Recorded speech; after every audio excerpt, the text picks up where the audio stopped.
I know it's hard for some of you younger gamers to imagine, but there was a time before home gaming was even popular.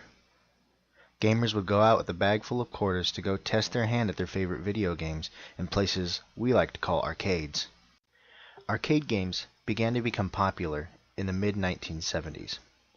Although there were home video game consoles at the time, arcade games remained popular because of the limitations put on home consoles during the 60s and 70s. Even through the first few generations of home gaming consoles, arcade games remained very popular, especially through Japan and North America. Hi everybody, this is Bishop Takes King, and welcome to my classroom, History of Video Gaming 101. Today we'll be looking at a very popular medium of video games called arcade games, especially the golden age of arcade games from the late 70s into the mid-90s. So grab a seat, take out a piece of paper and a pencil and get ready to take notes, because today our topic is the golden age of arcade games.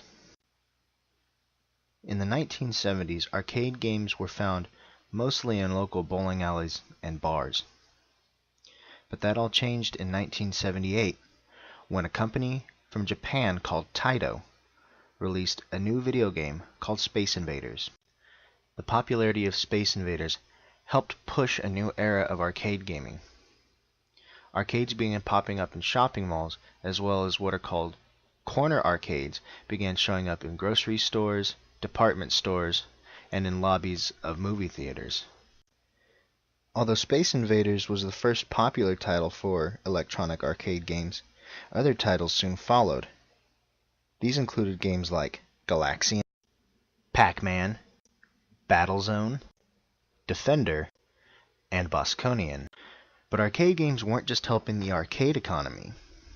In fact, businesses like Dave & Buster's and Chuck E. Cheese became very popular because of its arcade/pub or arcade/pizza joint feel. However, in the 1980s, the popularity of arcades and arcade games began to decline because of advances in the technology of home video game consoles. And by 1991, the arcade game industry in the United States had fallen to just $2.1 billion. But that all changed the same year in 1991 when Capcom released its pivotal video game Street Fighter II.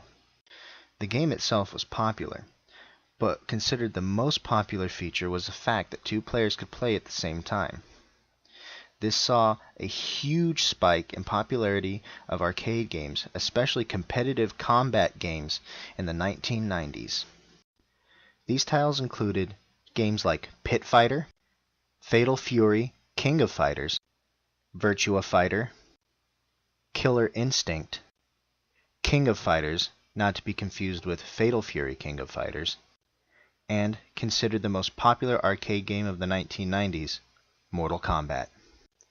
These arcade games were so popular that during the late early 90s, the arcade game revenue was $7 billion in quarters compared to the $6 billion in home gaming revenue.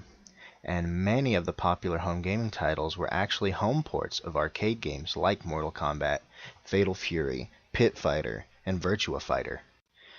However, arcade games saw a massive decline in the late 1990s due to the fact that home video game consoles now saw 3D graphic technology. And by the early turn of the millennium, the popularity of arcade games was at its lowest. By 2004, the revenue of arcade games was only $866 million, the lowest it had ever seen in its history. The fact that PC games and then console games saw an online gameplay option in the mid-2000s also helped, as this took away from the head-to-head venue of arcade games. Today, very few arcade games remain popular. Most of the popular arcade games are niche games like Dance Dance Revolution and Drum Mania, although some rail shooters or shoot-'em-up games remain popular, like House of the Dead and Time Crisis. However, they don't see the popularity that they once saw in the early 80s through the mid-90s. So really, there you have it. That's all there really is to say about the golden age of arcade games. I mean, they were popular for a long time, saw a decline, and then they came back in the 90s. If you're as old as I am, you remember that second coming of the golden age. I remember going to the arcade that was in my hometown and playing a bunch of Street Fighter and Teenage Mutant Ninja Turtles, the arcade game, and especially Mortal Kombat. As I got older, though, arcade games began being relegated to convenience stores and movie theater lobbies and, you know, the little arcades that you see in Walmart or department stores like that. Although there are some games that I wish I could find more often, like Carnival and House of the Dead, they're just not that popular anymore. And most of the time I kind of feel weird standing there playing it while people are walking past getting groceries.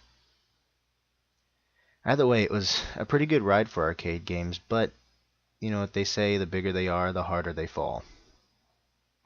So, for a while arcade games were the king of video games, but today they're just a has-been. I kind of feel sorry. I do like arcade games, and I miss the atmosphere, but it is nice to be able to play at home by yourself and connect with friends online without having to meet up at a certain time and hope that everyone can get there at the same time. So, you know, you take what you can get. Anyway, this has been the Bishop Takes King, and I've been talking about the golden age of arcade games.